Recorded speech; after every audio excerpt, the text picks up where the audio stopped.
My name is Debbie Ramsey. I first started coming to Holy Redeemer in 1986 when we moved up here to the Flint area. Actually, I knew Larry when I was a teenager. I met his sister and we worked together at Dunkin' Donuts. But I probably seriously started dating him in early 1980s. And about 5 months later, he asked me to marry him. So we got married in July 18th of 1981. Then I had 2 kiddos. I have a daughter, she was born in 1982, and a son that was born in 1986. Larry was 53 when he passed away. We didn't know he had any heart issues, and he ended up having a heart attack, and then they put a stent in, and the next day after the stent, he had a massive heart attack, and he bled out into his pericardium, and there's nothing they could do for him. April 21st, 2012. I was so angry at God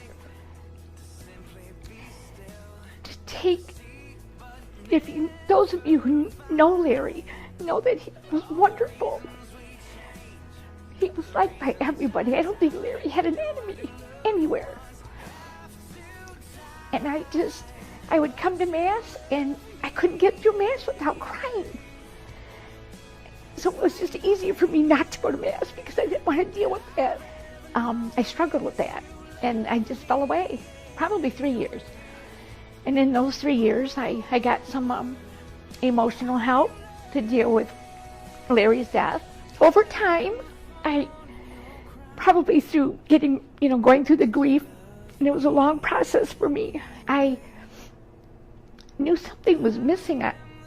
Larry was missing, but there was something else that was missing in my life. And it took me a while to realize it, and I realized what it is Jesus is missing in my life. I pushed him away. But you love me anyway. A few weeks back at Mass, I happened to, at the end of Mass, I went up to Deacon Ken and I said, I need to get involved. I need to get back into the parish life. What can I do now? And Deacon Ken said, well, there's CCW. He said you could always help at the funeral lunches. He said, what about the community lunch and Bible study? And I thought, okay. And then he said to me, Alpha's going to start this week. And I said, well, I didn't register. The registration's already closed. And he told me, I know somebody. It was the best thing that I could have done after coming back to Mass, is going to Alpha. I met a lot of wonderful people at Alpha. I was able to ask questions. I wasn't judged on my answers. I felt very welcome. When I came back to church, I came back with an oxygen tank because I had fallen and damaged my phrenic nerve, and it paralyzed my right diaphragm. I ended up having to go on oxygen 24/7. Went to Alpha with my oxygen tank. I remember Rafi was saying, is the Holy Spirit asking you to pray for anybody? And of course, the Holy Spirit's yelling at me to pray, and I said, please, we need to pray for this person. And then I had Brenda Lynn say, the Holy Spirit's telling me we need to pray for Debbie. I had about 10 women around me, and Kara Abbott asked me if she could, put her hand here.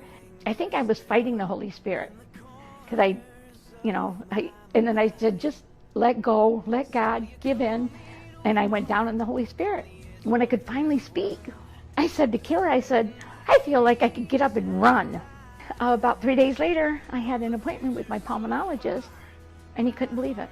I passed all the breathing tests that had been failing, and I told him what happened, and he said, God can do mighty things. God healed me physically, but not only physically, God healed me spiritually. It was like a new life for me. Not only that I could do things again, I was so excited I could sing again. And I started reading my Bible more. Any chance I had, I'd see something and I'd pray. I'd see an accident and I'd say, Lord, please let everyone be, okay. And if not, hopefully they're going to be in your arms. I got involved in not just Mass, but I got involved. I became an usher. I helped with funeral lunches. I joined CCW, Kingdom Kids, also the community lunch. So I got very involved, and it was wonderful. It's God's plan, and I had to realize that everything that happened to me was God's plan.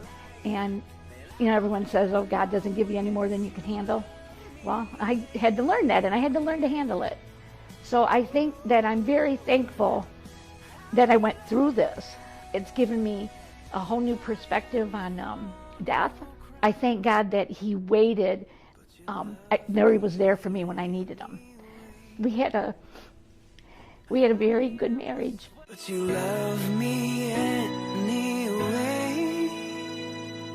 Don't give up on Jesus. He's there. He loves you. You can lean on Him, and that's what I needed to learn to do, and I did. And I'm just so thankful for Holy Redeemer. I'm thankful to people that, my Holy Redeemer family. I think if it wasn't for them, I don't know where I'd be. But you love me